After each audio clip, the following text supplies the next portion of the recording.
Vigne Audio présente Le Serment calabrais par Adrien Vigne, lu par Pierre-François Orsini.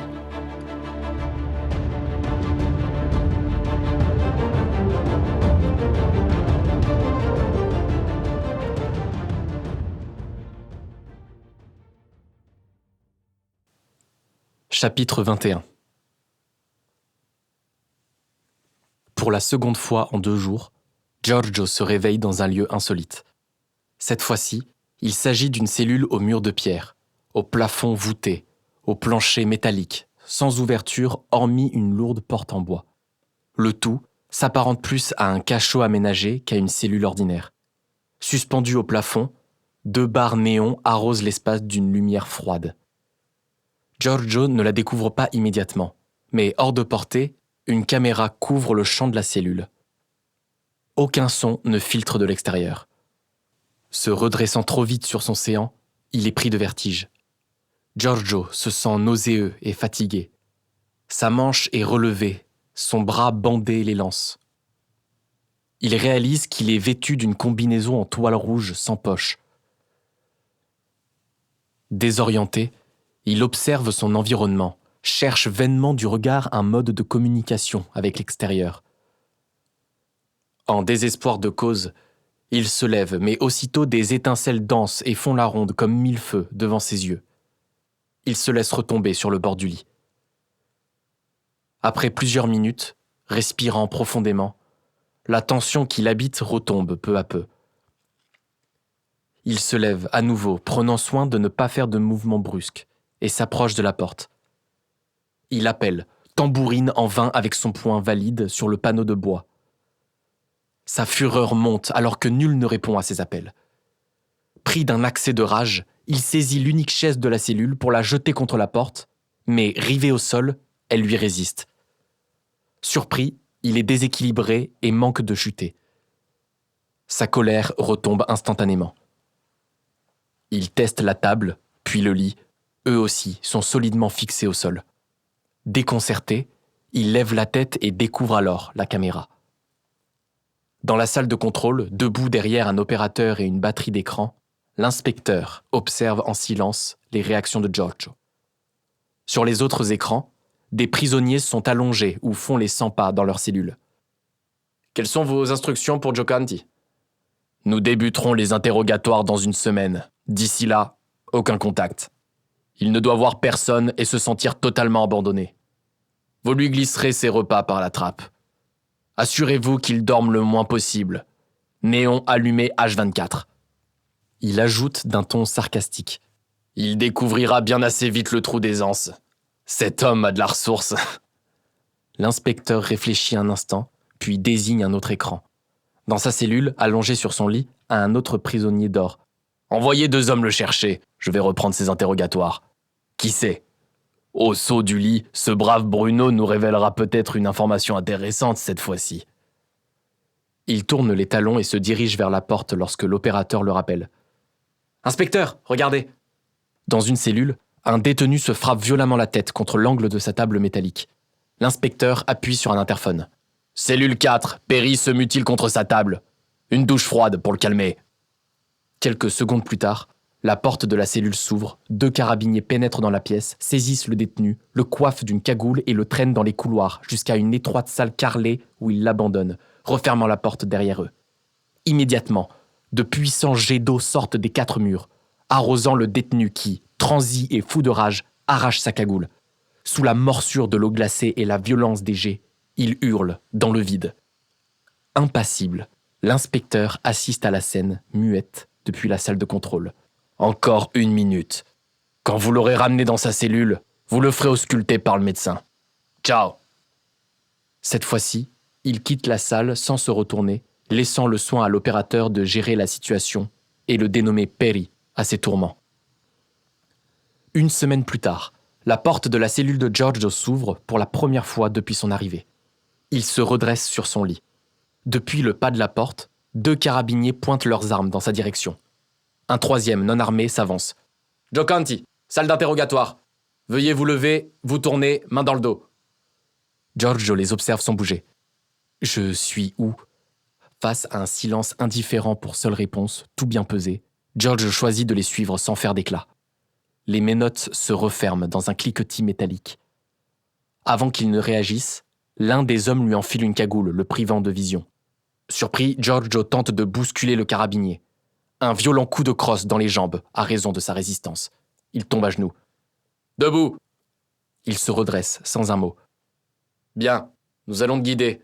Je t'avertirai lorsque nous arriverons à l'escalier. » Le garde guide Giorgio hors de sa cellule dans un dédale de couloirs, jusqu'à un escalier de pierre.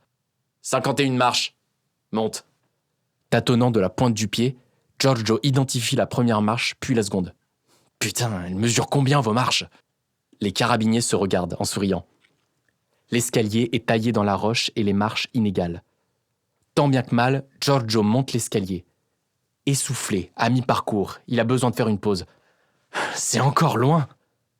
Personne ne lui répondant, il reprend son ascension. Les gardes l'entraînent jusqu'à un ancien réfectoire au mur de pierre, sans ouverture. L'un d'eux assoit Giorgio sur une chaise, lui enchaîne une cheville à un anneau rivé au sol, puis lui retire la cagoule. Giorgio cligne des yeux, la lumière d'un projecteur l'aveugle. Une fois habitué, il évalue la situation. La salle est plongée dans l'obscurité, sauf pour l'espace autour de la table devant lui. Il entend des chuchotements, des grincements, des raclements qui résonnent dans son dos, mais ne voit rien tant l'obscurité dans laquelle est plongé le reste du réfectoire est profonde. Il se passe quelques minutes avant que Giorgio réalise qu'une présence se tient debout dans son dos. Tournant la tête, il discerne une silhouette qui l'observe. Il reprend sa position et feint de ne pas y attacher d'importance. Après plusieurs minutes, n'en pouvant plus, il explose. « Mais qui est là ? Montrez-vous !» Franco entre dans le cercle de lumière, élégamment vêtu comme à son habitude. Il se dirige vers la table, y pose un attaché case et prend place sans mot dire face à Giorgio qui le dévisage. Les deux hommes se fixent du regard, Giorgio fronçant les sourcils, cherchant dans sa mémoire pourquoi le visage de l'inconnu lui est familier. Il est le premier à baisser les yeux lorsque, soudain, il redresse vivement la tête, abasourdi. « Franco, c'est toi ?» Ce dernier sort une carte de visite qu'il tend à Giorgio. « Franco Ferrare, procureur adjoint au sein du pôle antimafia en charge de l'instruction de votre dossier. »« Franco, oh Dio, t'es juge toi ?» Si on m'avait dit... Franco reste impassible face à son ami d'enfance. « Hé, dis, tu me remets, non ? Giorgio Giocanti, tu te souviens ?»« Monsieur Giocanti, vous êtes accusé de collusion avec les activités mafieuses de la famille Depuis quand es-tu rentré au pays ? Je te croyais toujours en Amérique. » Imperturbable, Franco poursuit. « De la famille Gorbani. D'agir comme exécuteur pour leur compte et à ce titre d'avoir assassiné de nombreuses victimes. Que répondez-vous à cet acte d'accusation ? » « Rappelle-toi, Franco, nos pères étaient amis. Dis, tu m'as pas oublié. Que répondez-vous, Giocanti, à ces chefs d'inculpation ? On jouait ensemble. Mais qu'est-ce qui te prend à la fin ? Vous êtes adulte maintenant et responsable de vos actes. Je suis plombier, Franco. Tout le monde te le dira. Je fais du bon travail, j'adore ma famille. Sono pulito. Je suis clean, je te jure. Comment expliquez-vous l'attaque de l'ambulance dans laquelle vous étiez censé vous trouver et qui a coûté la vie à l'un de nos carabiniers ? Qu'est-ce que j'en sais, moi ? Ils se sont trompés de cible, voilà tout. Ils ? Eux, quoi. Tu sais très bien. C'était vous, leur cible. Pourquoi ce serait moi ? Vous le savez très bien. Franco contemple Giorgio qui évite son regard. Et vous, comme exécuteur, cela vous arrive aussi de vous tromper de cible ? Sarcastique, Giorgio murmure. Les journalistes appellent ça des dommages collatéraux. Le sang de Franco ne fait qu'un tour. Vous parlez d'un membre des forces de l'ordre qui a donné sa vie pour servir la justice de son pays en conduisant le véhicule leur qui vous a sauvé la vie. Alors un peu de respect. Franco s'est levé, emporté par sa colère. Giorgio réalise son erreur. Ce n'est pas ce que tu crois. Je te jure, Franco, nous allions acheter une nouvelle maison avec Chiara. Chiara, c'est ma femme. Je me suis marié à l'église. Je gagne bien ma vie avec mon entreprise. Pourquoi j'irai chercher des ennuis ? Tu ne trouves pas que nous en avons suffisamment connu ? Un long silence s'installe entre eux, tandis qu'ils s'affrontent du regard. Il n'y a pas un bruit dans l'ancien réfectoire.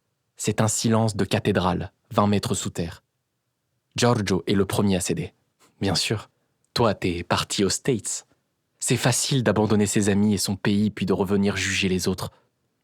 Imperturbable, malgré la boule au ventre qu'il tente d'ignorer, Franco reprend. « Je suis chargé de mettre un terme à l'emprise de la famille Gorbani sur les activités du port. Avec ou sans vous. » Giorgio feint de l'ignorer et tente maladroitement de se gratter le nez malgré ses menottes. « Vous m'écoutez ?» Franco sort un document qu'il pose sur la table. « En vertu des pouvoirs qui me sont conférés, je peux vous offrir le statut de collaborateur de justice, si vous acceptez de coopérer en témoignant contre l'organisation criminelle l'Ndrangheta et que vous nous révélez toutes les infractions commises par vous et tout tiers de votre connaissance en relation avec cette organisation. Si les faits sont avérés, vous et votre famille bénéficierez d'une procédure de protection, d'une nouvelle identité et nous vous verserons une pension. Selon la nature de vos aveux, vous ferez entre 1 à 10 ans de prison hors d'Italie, dans un pays européen. Acceptez-vous, monsieur Giocanti, de collaborer avec la justice de votre pays ?» Giorgio, stupéfait, dévisage Franco. « Tu me demandes de devenir un pentito ? Un repenti ? Tu te rends compte de ce que tu dis là ? Ça, c'est un statut pour des gens qui ont commis des crimes. Je suis plombier, je gère une entreprise honnête et n'ai rien à déclarer. Je ne triche même pas avec les impôts, je ne comprends pas pourquoi tu t'acharnes sur moi. » Prenant sur lui, Franco réitère. « Vous savez très bien de quoi je parle. C'est votre choix. Ou vous collaborez maintenant, ou vous pourrissez ici. Je vous donne 24 heures pour réfléchir. Après cela, je retire mon offre. Tu sais où tu peux te la carrer, ton offre ? C'est indigne de s'en prendre aux simples citoyens. C'est où ici ? Une prison spéciale gérée par le service antimafia du ministère. Vous ne pouvez pas me retenir ici. Garde, ramenez le prisonnier dans sa cellule. » Resté seul, Franco fixe la chaise vide de Giorgio. Une foule de questions se bouscule dans son cerveau. Comment son ami a-t-il pu en arriver là ? Pourquoi le destin s'est acharné sur cette famille ? D'ordinaire sûr de lui et inflexible, Franco est troublé. Tous les faisceaux d'indices concordent à défaut de preuves évidentes, mais le coup de bluff de l'inspecteur n'a pas déstabilisé Giorgio au point de le faire avouer. Se peut-il que Giorgio soit réellement innocent ? Prenant conscience que ses propres liens avec leur passé brouillent sa perception, Franco décide de confier les interrogatoires de Giorgio à l'inspecteur, qu'il sait impartial, et de retourner à Reggio pour suivre ses enquêtes.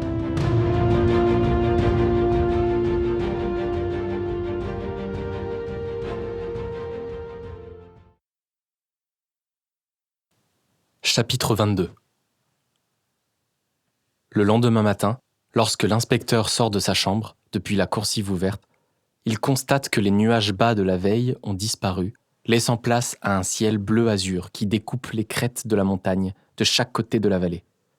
En cette saison, les neiges du Val d'Aoste recouvrent de leur manteau blanc les hauteurs, autour du fort de Bar.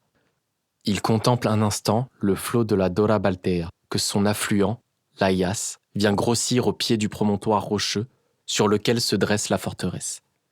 Cette dernière, longtemps abandonnée, est occupée par les forces spéciales du régiment dont dépend la brigade formée pour l'assister à Reggio. Le fort leur sert aussi depuis plusieurs mois de lieu de détention pour les mafieux calabrais qu'ils tentent de convertir en repentis, loin de leur sol natal et des médias. Sans grand succès jusqu'à présent, car tous ont de la famille au pays et connaissent pour eux, comme pour leur famille, le prix à payer en cas de trahison. Les traditions orales et de sang protègent ces hommes d'honneur, mais pour combien de temps encore ? S'interroge l'inspecteur. Il leur faut à tout prix opérer une première saignée décisive pour renverser l'ordre mafieux. Il secoue la tête. A-t-il vraiment pensé « l'ordre » ? Comment en est-on arrivé là ? Contemplant le flot tumultueux de la rivière, l'inspecteur réalise que la rallonge de temps obtenue par Franco auprès du ministère arrive à son terme dans moins de 3 mois. Malgré quelques opérations spectaculaires qui leur ont valu la une des médias ces derniers mois, ils n'ont pas encore réussi à affaiblir durablement l'emprise de la 'Ndrangheta sur la province. Pourtant, incarcérer arbitrairement des individus ciblés pour une durée indéterminée dans les profondeurs de la forteresse, sans recours à un avocat en échange d'un statut de repenti, était une bonne idée. Moins pour les droits de l'homme, bien sûr. Mais la 'Ndrangheta a été sans pitié et commandé l'exécution de tous ceux qui souhaitaient témoigner contre elle et rentrer dans le droit chemin. Ici, au moins, ils étaient protégés, même s'ils n'étaient pas toujours arrivés au fort entièrement de leur plein gré. Après un dernier coup d'œil au sommet immaculé, l'inspecteur se dirige vers les profondeurs de la citadelle pour sa première confrontation avec Giocanti, convaincu que ce dernier est une clé qui les conduira au Gorbani. Il doit le faire parler coûte que coûte. Et puis, Il y a Conti. Après un café solitaire pris dans la cafétéria, l'inspecteur rejoint la salle d'interrogatoire. Une routine identique à celle de la veille se déroule lorsque Giorgio arrive dans le réfectoire. L'inspecteur ne perd pas de temps. Giocanti, avez-vous réfléchi ? Acceptez-vous d'aider la justice de votre pays et de bénéficier du statut de collaborateur de justice comme vous l'a proposé le procureur Ferrare ? Giorgio le dévisage, feignant l'indignation. Je ne sais pas de quoi vous parlez. Pourquoi aurais-je besoin de ce statut ? Je n'ai rien à me reprocher. Mes clients, ce sont des particuliers, des entreprises, des administrations, des gens bien. Alors foutez-moi la paix avec vos questions à la con. Il est où, Franco ? Sans réponse, il se mure dans le silence. Duel muet entre les deux hommes, durant lequel l'inspecteur a tout loisir d'étudier Giorgio. Ce dernier a les traits creusés, les joues et le menton grisés par une barbe de 7 jours. Il a perdu du poids, le régime de soupe et pain auquel il est soumis, l'ayant volontairement affaibli. Giorgio ne réagissant toujours pas, l'inspecteur appuie sur une télécommande. Les voix de Giorgio, Chiara, Stella et Luca résonnent dans le réfectoire. « C'est quoi ce plan foireux ? Tu ne vas pas te rendre chez la veuve Machin ce matin ? Au cas où tu es oublié, nous avons rendez-vous à 11h chez le notaire. C'est quoi le sujet de votre dispute cette fois-ci ? Demande à ton père. Chiara, s'il te plaît. Chiara, rien du tout. Tu vas encore appliquer avec des heures de retard et toutes les excuses du monde. Giorgio, ne va pas tout gâcher, s'il te plaît. » Les voix s'éteignent, remplacées par le silence. Après une longue minute, l'inspecteur reprend. « La veuve Machin s'appelle Squale et vous a attendu à Seminara jusqu'à ce que la nouvelle de l'attaque de votre pick-up par une famille rivale parvienne au café du village. Dommage pour un artisan de rater un rendez-vous avec un client, non ? Surtout un bon client comme votre copain Squale. Je ne connais personne de ce nom. Et si c'est pour cela que vous me torturez depuis 10 jours, 7 jours. 7 jours. Vous perdez la notion du temps, Giocanti. Vous verrez, ici le temps s'écoule plus lentement qu'ailleurs. En même temps, quelle importance, puisque vous êtes mort, n'est-ce pas ? Vous n'avez pas le droit de me retenir ici. Je veux un avocat. Les avocats, c'est pour les vivants. Depuis l'explosion de l'ambulance, vous n'existez plus. Il va falloir vous mettre cela dans le crâne. Nous pouvons faire de vous ce que nous voulons, y compris vous enterrer dans les sous-sols de ce fort. Personne ne viendra réclamer votre dépouille. L'inspecteur tire une série de photos d'un dossier qu'il dépose, comme les cartes d'un jeu de réussite, une à une, devant Giorgio. Vois-tu, Giocanti, que ce soit toi ou un autre qui exécute des mafieux, j'en ai strictement rien à foutre. C'est autant de vermites de ton espèce qui disparaissent. Il se tait un instant, puis tapant du doigt sur les photos, reprend. Malheureusement pour toi, ces civils que tu vois, là, sont des victimes innocentes qui avaient des familles et ne faisaient que leur travail avant de disparaître sans laisser de traces. Connaissant votre organisation, nous savons que ce ne sont pas les picciotti qui se voient confier ces missions sensibles. Il faut un exécuteur de confiance, et mon intuition me souffle que tu es ce genre d'homme au service de la famille Gorbani. Qu'en dis-tu ? Gorbani, oui, je connais, j'ai effectué des travaux chez eux. Ce sont 2 frères, n'est-ce pas ? Tu ne sais pas qui ils sont. Vous me prenez pour un idiot ? Tout le monde à Gioatauro sait qui sont les frères Gorbani. À la bonne heure, une once de vérité. Tu travailles donc pour eux. J'ai une entreprise et une famille à faire vivre. Vous n'allez tout de même pas me reprocher ma liste de clients. Surtout que les Gorbani, ils payent leurs factures rubis sur l'ongle. Ce qui est loin d'être le cas de vos administrations, soit dit en passant. Te foute pas de moi, tu comprends très bien ce que je veux dire. Lui là, le conseiller municipal, Alberto Muragni, qui dénonçait l'emprise de l'organisation sur l'hôtel de ville de Gioia Tauro. C'est toi qui l'as exécuté ? Et lui, Gerhard Meyer, l'inspecteur de la Commission européenne chargé de réaliser un audit des contrats de maintenance du port, c'est toi aussi ? Il a disparu, volatilisé du jour au lendemain avec ses dossiers. On ne l'a jamais retrouvé. Tu ne saurais pas où il repose, par hasard. Je vous ai dit que la délégation chinoise venue négocier un accord avec Countship Eastern Line et par là même remettre en question la mainmise des Gorbani sur les contrats de service et les trafics qui transitent par le port. Eux non plus, tu ne les reconnais pas, je suppose. L'inspecteur brandit une photo. 3 Chinois en costume, entourés d'officiels italiens, sourient devant l'objectif. Giorgio se contente d'un hochement négatif. C'est dommage qu'ils aient disparu eux aussi. Si l'accord avait été signé, cela aurait généré du travail pour toute la région. Du coup, leurs copains à Pékin ont choisi le port du Pirée pour leur route de la soie. Vous m'accusez, mais où sont les preuves ? Je ne vois que des photos. Où sont les corps ? Je connais la loi, je veux un avocat. La présomption d'innocence, tu es un mort en sursis. Enfonce-toi bien ça dans le crâne. Pour le monde extérieur, tu es mort. Mort et bientôt enterré. Si tu ne parles pas, tu sortiras d'ici les pieds devant. Capito? Giorgio ne bronche pas. Ah, suis-je bête? J'allais oublier. L'inspecteur sort de son dossier un petit carton plastifié affichant une image de la Vierge qu'il montre à Giorgio. Monsieur était sous la protection de la Madone. Il ne pouvait rien lui arriver. L'inspecteur se lève si brusquement que sa chaise tombe. L'ironie de son propos précédent a disparu pour laisser place à une colère froide. Comment un fumier comme toi ose se promener avec cette image pieuse sur lui et le sang de ses victimes sur les mains? Putain, votre piété à 2 balles à vous autres mafiosi. Mes cœurs. Il ramasse sa chaise, fait quelques pas puis revenant à la table change de tactique. Si tu ne connais pas ces gens, car c'est vrai, n'est-ce pas? Tu n'es qu'un petit artisan, alors parlons famille. Les frères Tavoli, Luigi, abattus dans son restaurant. Giorgio secoue la tête tristement. Una bellissima trattoria, devenue un McDo. C'est honteux. Ignorant l'ironie de Giorgio, l'inspecteur poursuit. Et Vicario, retrouvé pendu dans sa douche. Ça te parle un peu plus? Ah, ça, oui. C'est moi qui refais sa salle de bain à Monsieur Tavoli. Ça suffit, Giocanti. Cesse ton cinéma, je ne suis pas dupe.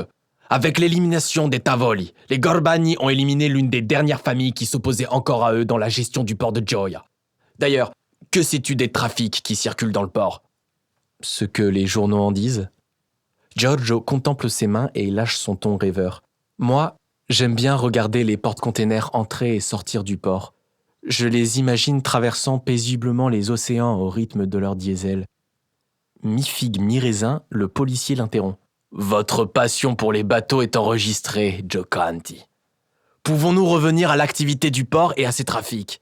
Bordel, vous êtes sourd ou quoi? Puisque je vous dis que je n'y travaille pas au port.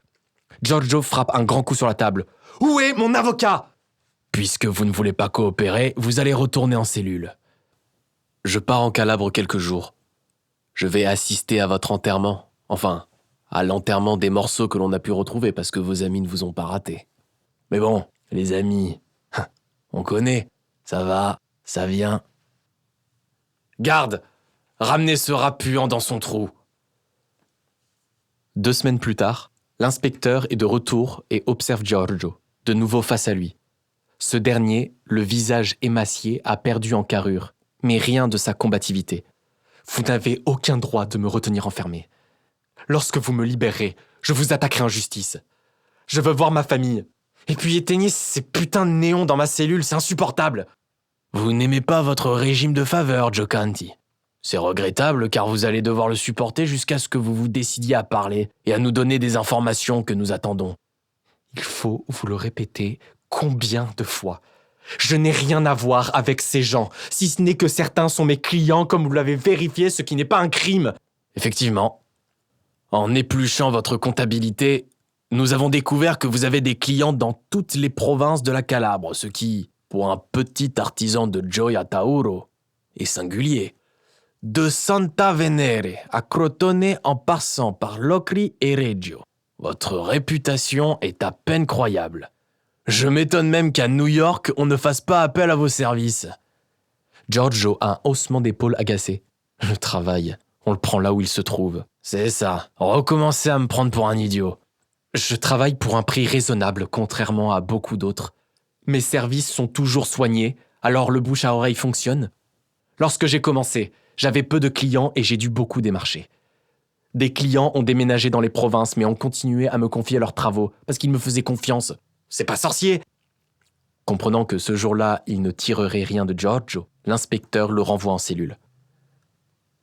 Allongé sur son lit, les mains croisées derrière la tête, Giorgio contemple le plafond de son cachot. Au fil des jours, il a pris son parti de ce qui lui arrive, conscient qu'il n'a pas d'échappatoire, mais déterminé à respecter son engagement, son serment.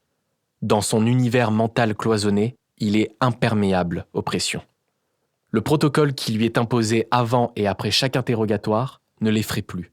Il est mal nourri volontairement, mais sait qu'ils ne le laisseront pas mourir de faim. L'idée d'une grève de la faim, comme celle dont il a entendu parler aux informations, germe dans son esprit. Peut-être l'emmèneront-ils dans un hôpital d'où il pourrait s'échapper. Cela demanderait un effort qu'il n'est plus certain de pouvoir assurer. Par le passé, les événements ont par eux-mêmes apporté des solutions au moment opportun de sa vie. Pourquoi ne pas s'en remettre au temps et au destin ? Il lui suffit de simplement coller à sa couverture jusqu'à ce qu'une ouverture se présente. Fort de cette conclusion, il ferme les yeux et appelle des souvenirs, des images de Chiara et des enfants. Il les chérit tout en s'interrogeant sur leur sort actuel. Chiara est forte, et il ne doute pas qu'elle ait su faire face à la tempête qui s'est abattue sur elle. Il faudra qu'il lui explique pourquoi ce silence toutes ces années, cette double vie dédiée à son serment que pour rien au monde il ne pouvait renier et qu'il s'apprêtait à quitter. Le mot « mensonge » traverse brièvement ses pensées, telle une flèche soudainement décochée, mais il le rejette. Son silence était protecteur. Mais qui croit-il tromper ? Cela justifie-t-il d'avoir sacrifié sa famille ? Il imagine que Chiara a trouvé refuge auprès de sa famille, à Agrigente. Peut-être même dans la maison de son oncle qu'il prévoyait de racheter, en attendant qu'il la rejoigne. Satisfait d'avoir deviné comment sa femme a dû réagir, Giorgio sourit. Dans le PC de surveillance, l'opérateur a zoomé sur le visage de Giorgio. « Putain, regardez-le. Je vous dis, inspecteur, ce type n'est pas normal. Comment peut-il sourire avec le traitement qu'il subit ? 6 semaines qu'il est enfermé et pas un geste de révolte, pas une tentative de bousculer les gardes. C'est comme si rien ne l'atteignait. C'est une preuve de plus de sa culpabilité, s'il en fallait une. » Le silence retombe dans la pièce jusqu'à ce que l'opérateur s'exclame. « Je n'ai jamais vu un détenu aussi indifférent et maître de lui-même. Il se moque de nous. Je vais lui faire passer l'envie de sourire, croyez-moi. » L'inspecteur tapote sur la tablette qu'il tient à la main. Giorgio est allongé dans son lit lorsque la porte de sa cellule s'ouvre. L'inspecteur entre. Giorgio se redresse, inquiet. C'est la première fois que quelqu'un d'autre qu'un garde pénètre dans sa cellule. « Détendez-vous, Giocanti, c'est une visite de courtoisie. Vous vous entêtez. Votre état empire de jour en jour, regardez-vous. Votre copain d'enfance, le proc, a décidé de vous offrir une nouvelle chance. Acceptez-vous d'assister la justice de votre pays et de bénéficier en échange du programme accordé aux collaborateurs de justice et à leurs familles ?» Giorgio ne répond pas et le défie du regard. « Contrairement aux autres déchets humains détenus ici, vous, au moins, vous pouvez compter sur votre copain pour vous sortir de là. Il a la belle vie, votre ami, le procureur. Il est sapé comme un milord, il a la cote au ministère. Le soir, il sort au restaurant avec sa petite femme qu'il va tringler 1 ou 2 fois par semaine. La Dolce Vita. Tandis que vous tournez en rond dans 8 mètres carrés sans avenir. Sans parler de celui de votre famille. » Tête baissée, Giorgio ne répond pas à la provocation. « Parlant de femmes, je ne vous ai jamais montré les images de votre enterrement ?» Il active l'image sur la tablette qu'il a apportée et tourne l'écran vers Giorgio, qui ne peut s'empêcher de regarder. Un cortège funéraire entre dans un cimetière. Le corbillard est suivi par Chiara, habillée de noir, Stella, Luca qui pleure, Don Ricci, vieux, s'appuyant sur une canne. Giorgio est saisi par les images qui défilent. L'inspecteur pousse son avantage. « Personne à ton enterrement. Pas un de tes précieux amis que tu défends en te taisant. Et ta famille ? Sais-tu que l'État confisque les biens des mafieux ? Ta veuve n'aura même pas droit à une pension. Ta Chiara, pour survivre, elle va devoir faire la pute sur les trottoirs du port ou se faire défoncer par un de tes anciens copains qui ne manquera pas de mettre la main sur ta fille aussi. » À ce moment, la caméra zoome sur le visage de Stella. « Gironde, ta fille. Fini les études pour elle. Avec son visage d'ange, ce sera une vraie gagneuse. Tu n'as pas à t'inquiéter. Tes potes s'occuperont bien d'elle et bientôt, avec toutes les drogues qui transitent par le port, elle sera camée jusqu'à l'os. » Giorgio, qui s'était contenu jusqu'à présent, explose. Il se rue sur l'inspecteur qui, attendant ce moment, l'évite facilement et le plaque au sol. « Je t'ai pas entendu, Giocanti. Tu acceptes ce putain de statut, oui ou merde ? Va te faire foutre, fils de pute. Emmenez-le prisonnier prendre une douche. » L'inspecteur se relève. « Décidément, Giorgio, t'es un vrai loser. » Les gardes traînent Giorgio qui se débat hors de la cellule. L'inspecteur récupère sa tablette et se dirige vers le PC de surveillance. Lorsqu'il entre, les gardes ont déjà déposé Giorgio dans la salle carrelée. Sur les écrans, les premiers jets fusent et malgré ses tentatives, Giorgio, blotti dans un angle, se retrouve bientôt submergé par la violence des jets et le froid glacial de l'eau descendue directement des montagnes. Dans le PC, bien que la scène soit muette pour les présents réunis devant la console, l'agonie et les cris que pousse Giorgio les font frémir. Après 6 minutes, l'opérateur relève la tête vers l'inspecteur en quête d'un ordre pour faire cesser la torture. 6 minutes déjà, on devrait... Rien du tout. Il faut qu'il parle. Il nous doit au moins une vie. Les secondes s'égrènent lentement. L'ambiance est tendue, jusqu'à ce que l'inspecteur ordonne finalement « Terminé. Raccompagnez-le en cellule. » Durant les semaines qui suivent, l'inspecteur et Matteo, à tour de rôle, confrontent quotidiennement Giorgio aux crimes non résolus des 10 dernières années, passant de civils innocents à des chefs de famille ou bras droits mafieux, brutalement éliminés. Ayant compris que Giorgio se retranche derrière son activité pour nier toute implication, ils reviennent inlassablement sur des cas de victimes avec leur dossier d'enquête, tentant par la répétition d'ouvrir enfin une brèche et de faire parler Giorgio. Dorénavant, celui-ci reste impassible face aux évocations de sa famille. Malgré l'affaiblissement continu de son état de santé, Giorgio maintient sa ligne de défense et nie toujours toute connivence avec la mafia et les Gorbani. Désormais, chaque séance, il demande à voir sa famille et des conditions de détention plus clémentes. Un dialogue de sourds s'est installé.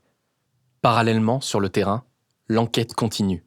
Espérant que la disparition de Giorgio délie les langues, les enquêteurs revisitent les proches des victimes, leurs voisins, les commerçants, à l'affût du moindre indice qui exposerait Giorgio.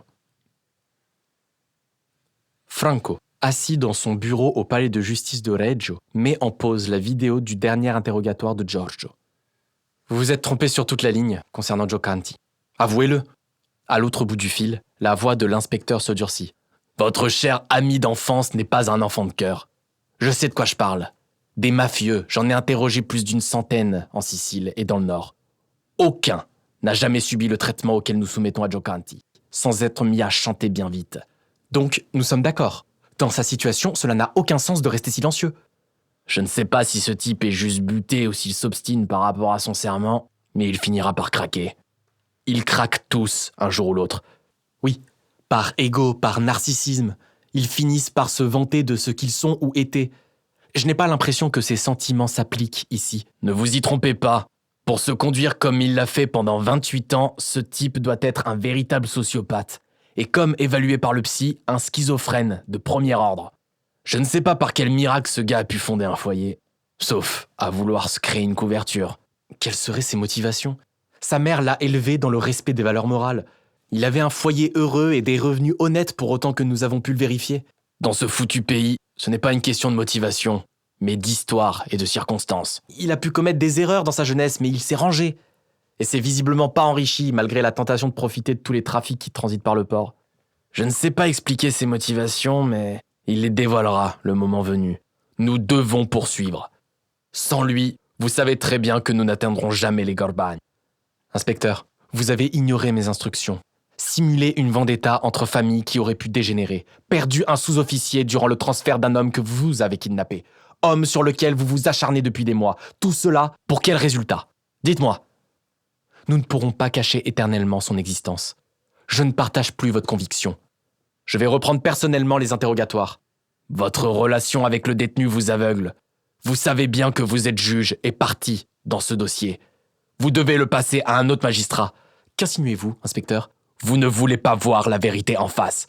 Vous vous égarez. Maintenant, si vous voulez savoir, oui, il y a des souvenirs qui font mal. Mais plus mal encore, et le cancer qui ronge cette région et s'étend dans tout le pays et au-delà. Homme d'honneur, serment de reniement et tout le folklore qui va avec. Vous savez comme moi que s'il refuse de parler, c'est pour couvrir les frères Gorbani. Ou protéger sa famille. Vous ne croyez pas ? Celle-ci le croit mort. Et vu les circonstances, ses amis n'ont aucune raison de s'en prendre à elle. Il le sait.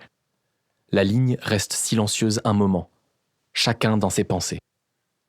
Passant sur haut-parleur, Franco se lève et se dirige, songeur, vers la fenêtre. Il observe un instant l'activité dans la cour du palais de justice. Jusqu'à présent, nous n'avons pas réussi à affaiblir sérieusement la 'ndrangheta. Nous avons mis un terme aux agissements de quelques familles ici et là, mais rien de réellement significatif. Nous arrivons bientôt au terme du nouveau délai imparti par le procureur général. Faute de résultats probants, nous serons obligés de clore nos opérations. Que ferons-nous de Giorgio ?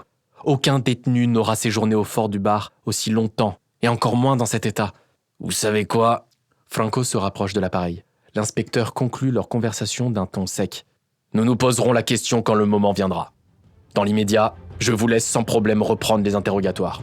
Après tout, C'est vous qui êtes censé les diriger depuis le début et devez rendre des comptes à la magistrature.